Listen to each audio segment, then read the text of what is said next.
America. This is JOC, and you're locked into a special weekend edition of Ranting Politics Headline Updates, where today we're diving deep into the tariff throwdown that's got everyone from Wall Street to Main Street talking. President Trump has just unleashed a massive economic chess game, slapping tariffs on pretty much everyone: Canada, Mexico, China, and the European Union. We're talking steel, aluminum, wine, and everything in between. Some folks are popping champagne while others are watching their profits disappear faster than a politician's promises. Coming up, we'll break down who's winning, who's losing, and why you might want to stock up on that fancy French wine before prices go through the roof. Stay with us as we untangle this global economic cage match on this special weekend edition right here on Ranting Politics.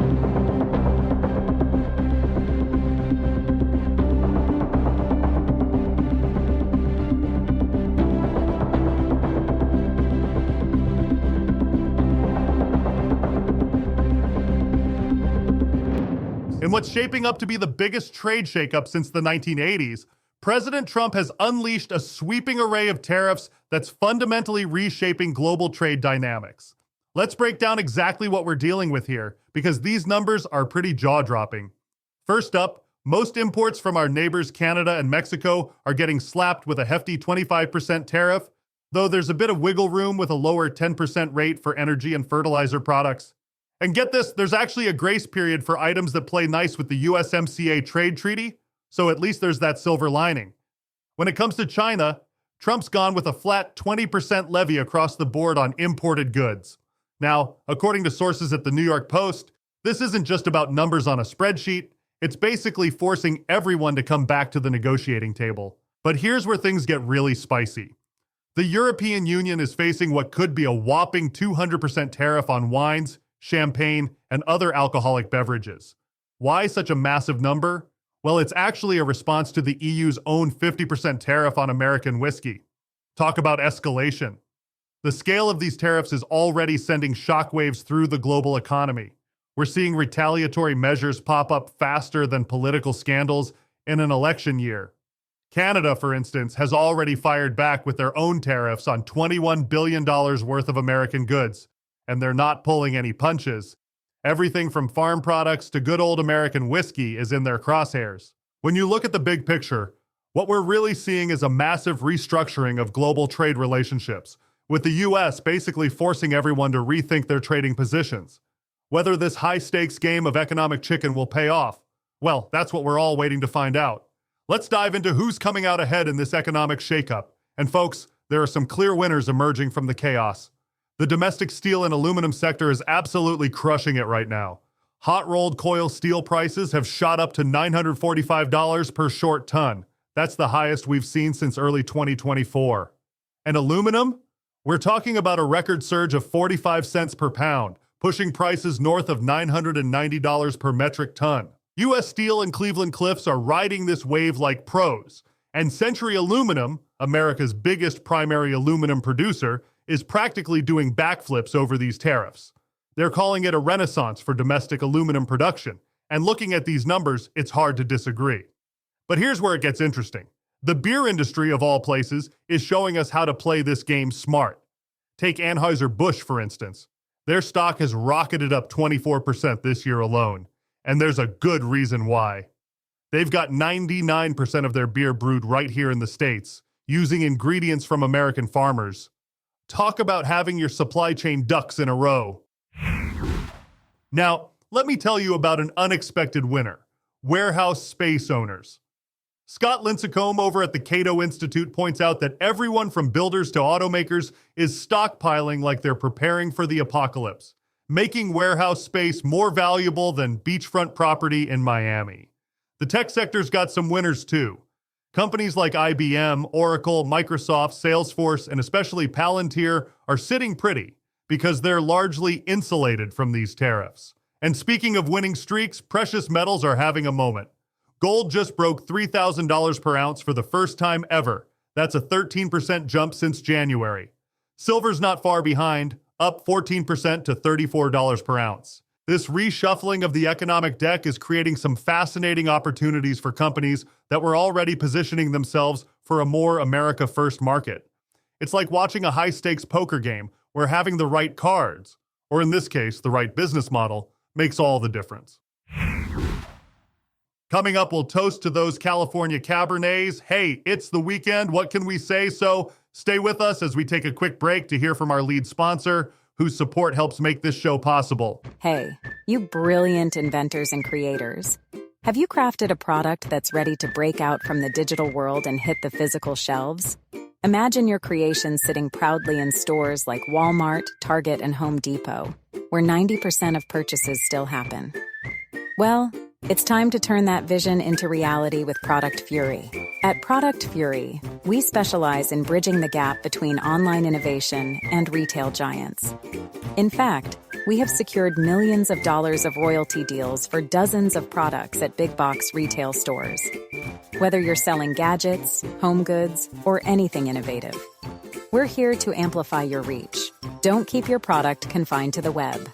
Visit www.productfury.ai today to submit your information for a free product evaluation. Let's get your products out of the internet cloud and into customer carts. Remember, that's productfury.ai. Make the leap from clicks to bricks and see your product thrive in the bustling aisles of major retailers. It's your time to shine on the big stage. Visit us now. Now, let's talk about what's happening with European wines, because this might be the most dramatic episode in our ongoing tariff saga. Trump's threatening to slap a whopping 200% tariff on European wines and spirits, and let me tell you, it's causing absolute chaos in the wine world. This isn't just about your average bottle of table wine. We're talking champagne, Bordeaux, Burgundy, the whole 9 yards. The response from wine lovers, pure panic. Just ask Daniel Posner from Grapes the Wine Company in White Plains, as reported by the New York Post. He's watching his inventory fly off the shelves faster than free samples at Costco. His daily email blasts are causing a feeding frenzy. Everything's selling out within an hour. Let me put these price hikes in perspective for you. That lovely 2016 Chateau Rosan Segla Margaux sitting at $109 today. Get ready to shell out $370 after these tariffs hit. And if you're eyeing that 2022 Chateau Smith Haute Lafite Pessac Léognan at $159, you might want to sit down. It's going to jump to $447. These aren't typos, folks. This is what a 200% tariff looks like in your wine cellar. Posner's seeing order numbers that are blowing past his wildest expectations. He planned for 30 to 40 bottles of that 2022 vintage to move, but got swamped with 60 orders instead. His team's scrambling like they're on a reality show trying to track down more bottles. This is what happens when you tell wine enthusiasts their favorite Bordeaux is about to triple in price. They don't walk to the wine shop, they run. And just to add some context here, this whole wine war kicked off because the EU slapped a 50% tariff on American whiskey. So naturally, the response was to go nuclear with a 200% counter tariff. It's like bringing a howitzer to a knife fight, and the collateral damage is going to be felt in wine cellars across America. Let's dive into the real casualties of this trade war, and believe me, there are plenty. The automotive sector is taking body blows from every direction. Tesla, America's electric vehicle darling, has already seen its stock nosedive by 36% since January. And it's not just Tesla feeling the pain. GM, Ford, and Stellantis are caught in what analysts are calling the eye of the storm, with tariffs hitting them from Canada, Mexico, and China all at once. Here's a sobering number for you. Barclays estimates these tariffs could add about $400 to the cost of manufacturing each vehicle. That's if these tariffs stick around, and right now, there's no end in sight. Tesla's so concerned they've actually sent a letter to the U.S. Trade Representative's office, basically begging them not to accidentally kneecap American companies while trying to protect them. The tech sector isn't faring much better. Take Apple, for instance. They've got most of their manufacturing eggs in the China basket, and their stock has already taken a 13% hit this year. According to industry expert Dan Ives, it would take Apple 3 to 5 years and a cool $20 billion just to move 15% of their production to the US. That's not exactly a quick fix. Construction companies are also feeling the squeeze, especially those dependent on materials like lumber, nails, and sheet metal. And if you're watching the stock market, well, it's not a pretty picture. The tech-heavy NASDAQ has taken a beating, dropping over 2,300 points, That's nearly 12% in just the last month.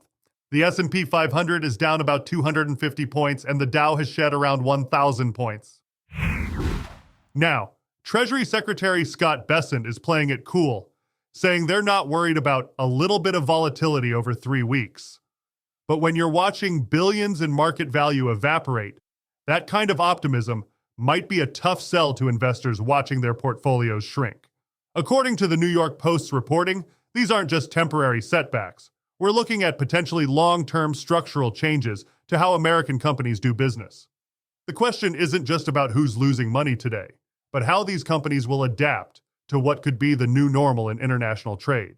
Despite the market turbulence and industry pushback, the administration is standing firm on its tariff strategy. Treasury Secretary Scott Bessent's message has been crystal clear. They're playing the long game here. We're focused on the real economy, he stated on CNBC, emphasizing that their goal isn't to manage short-term market swings, but to create an environment for lasting economic gains. The White House's position is that these temporary market disruptions are a necessary price to pay for what they see as a much-needed rebalancing of global trade relationships. They're betting that the short-term pain will lead to long-term gains in domestic manufacturing and more equitable trade deals. The administration views these aggressive tariffs as leverage, not just punitive measures. According to Brandon Daniels, CEO of Exeger, these broad-based significant tariffs are designed to bring all countries to the negotiating table. It's essentially a high-stakes game of economic chess, with the administration willing to weather immediate market volatility to achieve their broader strategic objectives. What's particularly interesting is how the administration is framing this as a comprehensive economic transformation rather than just a trade dispute. They're not just looking to adjust trade deficits. They're attempting to fundamentally reshape the U.S. manufacturing base and supply chains. When you look at how domestic producers like Century Aluminum are already talking about a resurgence in American production, you can see the strategy starting to take shape, even amid the market turmoil. The administration's message remains consistent. They're not measuring success by daily stock market fluctuations, but by long-term structural changes to the American economy. Whether this gamble pays off remains to be seen, but they're clearly all in on this approach, regardless of the immediate market reaction. And that wraps up our deep dive into the unfolding tariff war story for this special weekend edition of Ranting Politics Headline Updates. We've seen how these trade measures are creating clear winners and losers across multiple sectors, from the surge in domestic steel prices to the champagne panic buying on the East Coast. While the stock market might be taking a hit, the administration is betting big that this short-term volatility will lead to long-term gains for American industry. This story continues to develop by the hour, and we'll be tracking all the latest developments for you. Our thanks to the New York Post for their comprehensive reporting on this complex issue. If you want to stay ahead of the curve on stories like this, make sure you're following us on X at RantingRP. You can also catch our daily updates on YouTube, Spotify, iHeartRadio, and Apple Podcasts. For in-depth analysis and exclusive content, head over to rantingpolitics.com. This is JOC signing off, and thank you, our loyal listeners, for choosing Ranting Politics Headline Updates. We'll be back soon with the updates you need to navigate these interesting times. Until then, stay tuned, stay informed, and as always, stay free. Is your home's landscaping, exterior style, or outdoor space ready for a transformation? Whether you're lakeside or curbside, make the most of your property with Garden and Grow Design, your premier digital landscape designers. At Garden and Grow Design, we specialise in increasing the value and beauty of your home by crafting elegant outdoor living spaces. Our experienced and creative designers use cutting-edge 3D technology to blend seasonal colours, perennial blooms and stylish hardscapes into your ideal garden. And the best part? It's all designed for minimal maintenance. Don't just imagine your perfect yard. See it first with our innovative digital designs. Whether it's a serene waterfront retreat or a chic patio for entertaining, we bring your outdoor dreams to life. Ready to grow? Visit www.gardenandgrowdesign.com to start your journey toward a breathtaking landscape today. Garden and Grow Design. Cultivate beauty, cultivate life.